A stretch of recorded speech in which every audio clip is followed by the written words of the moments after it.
All right, guys. This plank exercise is actually 3 different movements. We call it a 3-way climber. So a lot of people know what a mountain climber is, where you're running your feet forward and back, which is actually our first of the 3-way climber. So let's talk about the climber. Now, before we actually move in, if you guys haven't seen the video on plank analysis, all of the key points of keeping your shoulders over your hands, what that means, what we want to see in your lower back, where your hips should be, how your legs should be. If you haven't seen that video, check that video out first. It's in the same core series playlist. It should be called Plank Analysis. Check that out first. So mountain climbers, just to remind you, we got to keep our hips still as possible. We want to keep our shoulders forward. So mountain climbers, keeping myself forward. I do want your foot to touch the ground, and you can step it or you can run it.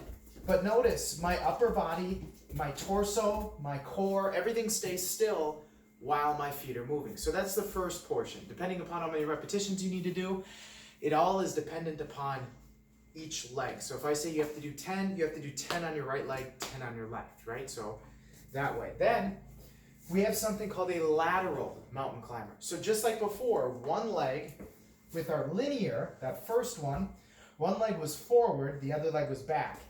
On lateral mountain climbers, one leg is going to be forward between your hands, the other one is going to be out to the side.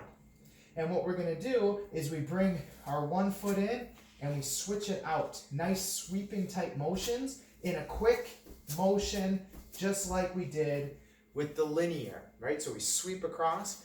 The way you saw me doing it initially, the slower version, you can certainly do it as a regression if adding in that speed is a little too difficult. Same deal with the linear mountain climbers. We're going to count that based on per leg. So if I say 10, it's 10 going to the right and 10 going to the left. Lastly, it's called a groiner. 2 ways to do this. Now, the first way is how I want everybody to do this one to start, because this groiner action, a lot of people have a tendency to cheat. They lift their hips too high, and then they get this kind of jarring effect in their lower back. So we're trying to avoid that.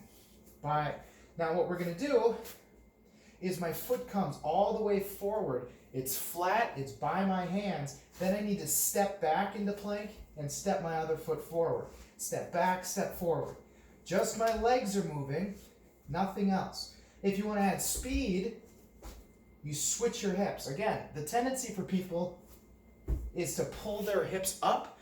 And again, we're trying to keep our hips down. We essentially pull one way with our leg and shoot with the other leg, keeping our hips down. That's the 3-way climber.